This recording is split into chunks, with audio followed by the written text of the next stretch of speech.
today. Finally! RB Racing Has come back to Teamsport Warrington. Yep, that's right, we're finally back up to the flagship indoor track, but this time we're here for a members race. So no more yellow and red flags every lap, even though the yellow flag championship was fun. And this time it's all about how quickly can I go around this 1,000 metre track. The event we're in is a GP2 event which consists of a 10-minute practice, 15-minute qualifying and a 30-minute race. And with it being a team sport event, there was no lack of overtaking or crashes. So let's finally see how quick I can go around Teamsport Warrington. Also did one of the most stupid things I've ever done in this race. Hello YouTube and welcome back to another video where today you join us up at Teamsport Warrington. That's right, we're at Teamsport Warrington for a members night. Our first visit to Warrington for a members night. So obviously we've done a couple of public sessions before. It hasn't really gone too great. Yeah, obviously everyone's come to recommend to do a members session. So here we are, going to do a GP2 event, so a 10-minute practice, 15-minute quali and a half an hour race. Hopefully we get to try speed 4. But we'll see. Yeah, so it's going to be an interesting one. Yeah, hopefully full grid. I think it's 20 karts like Sheffield. So yeah, let's just get straight into it. 10-minute practice. Let's see how it goes.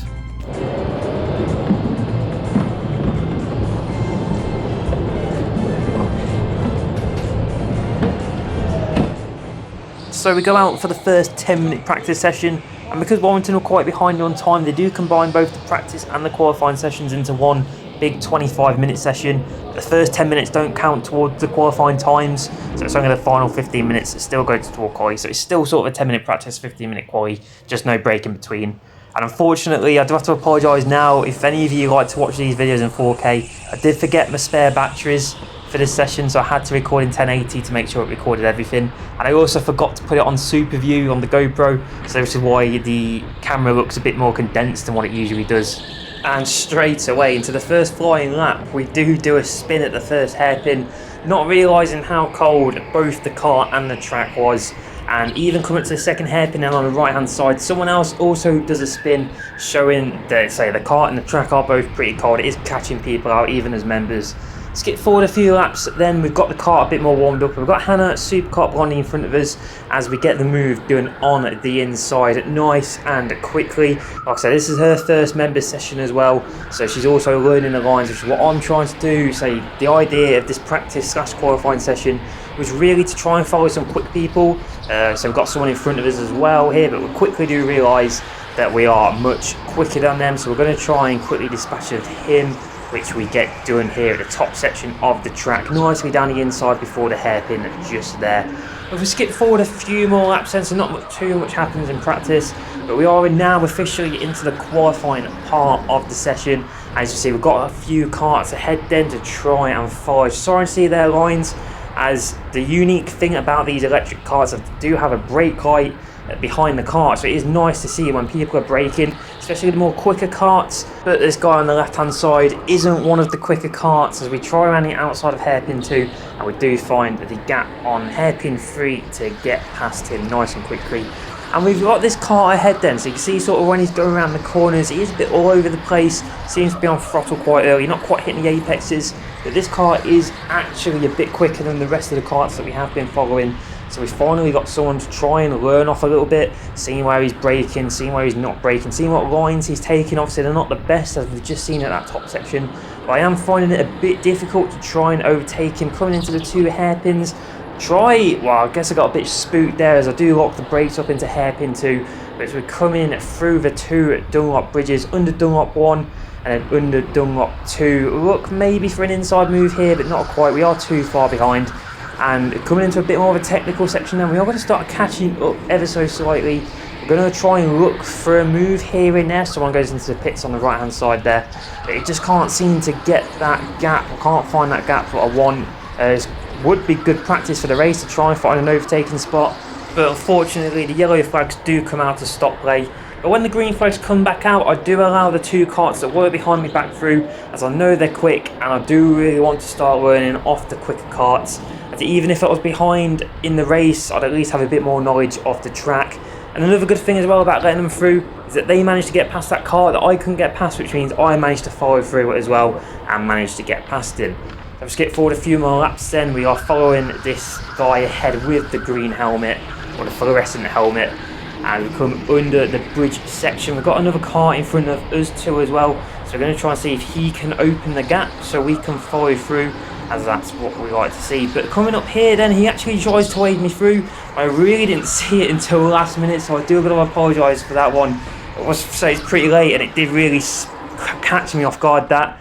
If we do skip forward a little bit then, around half a lap, we are going to try and move on this car ahead with the red hood on. He's going to get a bit oversteery then, coming into this back straight under Dunlop 1. We're right behind him, coming into Dunlop 2. He's caught the inside off, so we can't overtake him there. But it does mean he goes very wide coming into this little hairpin just here, which does allow us through. And that is the end of practice and qualifying. So like I say, we finished 10th in both practice and in qualifying. So hopefully we do okay in the race. As a top 10, it will be a good result for me. But before we get to the race, I've got a quick announcement, as the new Yaris Sprint Series t-shirts merchandise is coming out very soon, and at the minute on my Instagram page I am running a competition to win a shirt. So if you do want to win one of the brand new shirts, then please head over to my Instagram, the link is in the description, and get yourself entered. Racers, start your engines and let's get it on.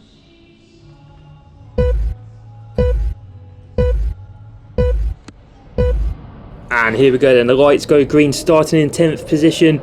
Are we going to get any positions made up in the first corner? Unfortunately ahead someone does a spin, and because we do get tangled up in that, we do lose a couple of positions, and when the red flags comes out someone doesn't see it, so we lose another position through that as well.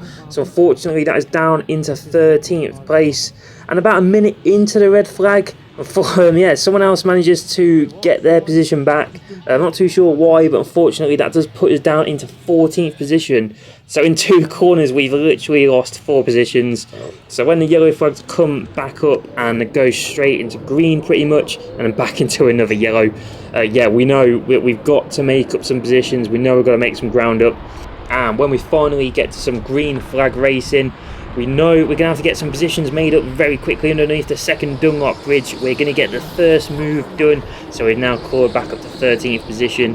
And now we're stuck behind this guy who we were stuck behind in qualifying and practice, so we know we're quicker than him. It's just about finding that gap now of trying to get past him, if he's going to allow us to get past him, of course. As now we're racing, he's more than entitled to defend the position, since I didn't benefit at all from that first corner crash. As we're coming down the ramp then for the first time in the race, coming under the bridge, coming through the last couple of corners. Coming around the last corner, he's going to get a bit wide there, which allows the inside gap there to be opened up. It does allow me to slip on through into 12th position, coming into lap 2. So that is another position made. Like I say, we need to get these moves done very quickly. We're behind Hannah now as we rejoin the action, coming at the end of lap 2. Coming through the last couple of corners then, Hannah's going to try a move on the kart ahead, doesn't quite get it as she does brake very hard, but her braking very hard unfortunately does allow me side by side. She does manage to keep the position at the second hairpin, but she does leave the inside gap open at the third hairpin, which allows me to completely smash my way through into 11th position. And now it's my turn to try and make the moves that Hannah couldn't. Coming at the end of lap 3 then into lap 4, going to look around the outside, don't quite see it, but then notice that the gap is wide open on the inside, scare the kart ahead to move out of the way, and that is us up into the starting positions. So we've made them 4 positions back up, but we've also got a nice little train of karts ahead, and we've got a good feeling that we can at least make a couple more positions out of these karts ahead. So we know the starting position isn't isn't going to be the finishing position, but I'm going to waste absolutely no time making the move on 9th position, as going up the ramp it leaves the inside gap open, and I'll make the move, get it done. And I was very surprised I made that move. I was very proud of it at the time, let's say especially during a members race, you know, it's not really an overtaking spot on the track, but I managed to make it work. Then coming into the end of lap 4, we're going to make the move on 8th position as he leaves the gap completely open on the first hairpin, but he is going to try to switch back coming into the second hairpin. But coming into the third hairpin, I'm going to slightly close off the gap a little bit so he's not tempted to try and move like I did with Hannah a couple of laps ago. So yeah, that is us now up into 8th position, and nothing really much happens then for a few more laps. I'm going to do something that I haven't done for a while. I'm going to shut up for a minute and I'm going to let you see my fastest lap around Teamsport Warrington on speed 3.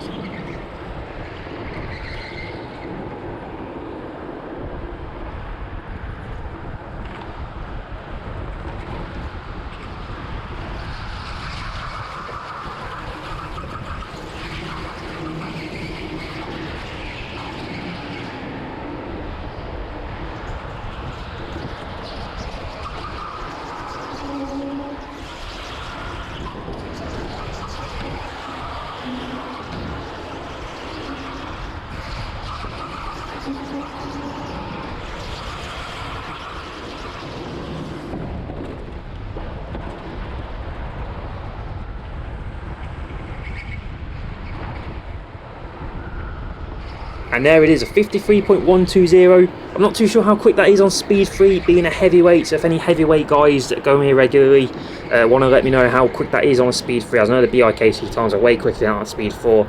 But we've also, you'll notice as well, we caught up to Funky ahead during that lap. He has created a little bit more of a gap now, but now he's trying to get past the back marker here on lap 14.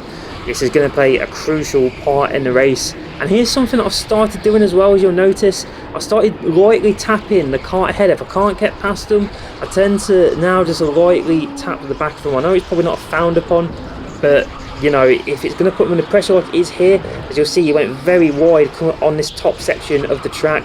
Just trying to force little mistakes like that is something that I've started doing. Not loading, but just lightly tapping, just to let them know that I'm there. Obviously it's rental karting, you know, there's bumpers there for a reason. Coming into lap 18 now, you see Funky's then created a nice gap once again. As we come into the third hairpin then on lap 18, he's going to get a very poor corner. It really does allow me to be brought right back in.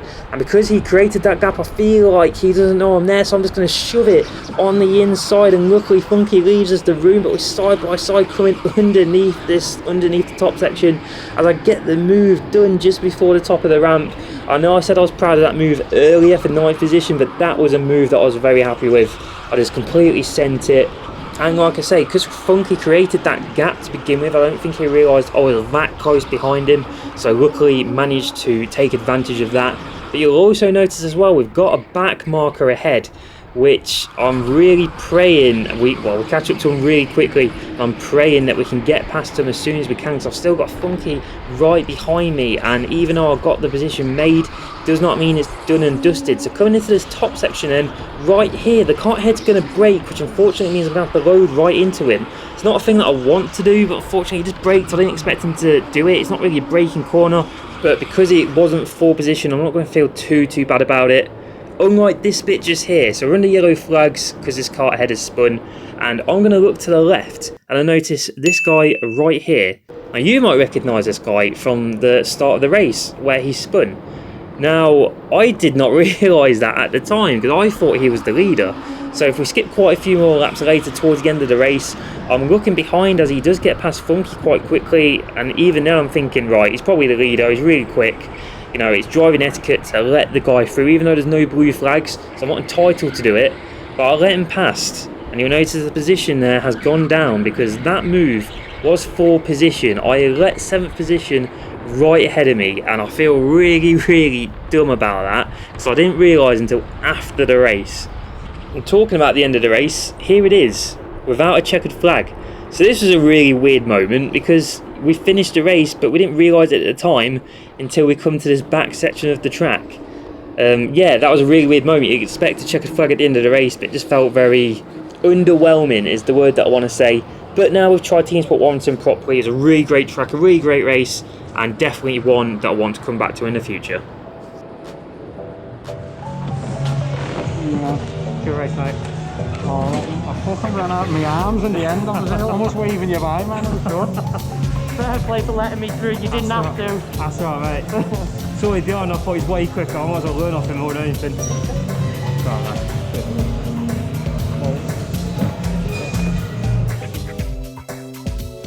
Right guys, there we go. That was a fun race to be fair. It was a lot more fun than I was expecting it to be. Placed 8th, 7th, and then I stupidly let that guy through. But yeah, that was a fun race. What more can I say? Yeah, Warrington is definitely a different experience doing a members race instead of anywhere else. Well, instead of doing the public sessions that we had done. So yeah, shame we weren't on speed 4 either. But you know what, I'll take got 6th fastest lap, I'll take that. Definitely areas to improve on, but I definitely fell off throughout the night, got better and better. But yeah, thank you very much for watching YouTube. So I have to cut it short, but the music's playing and yeah, copyright. So yeah, thank you very much for watching YouTube. Don't forget to like, comment and subscribe, and I'll see you in the next one.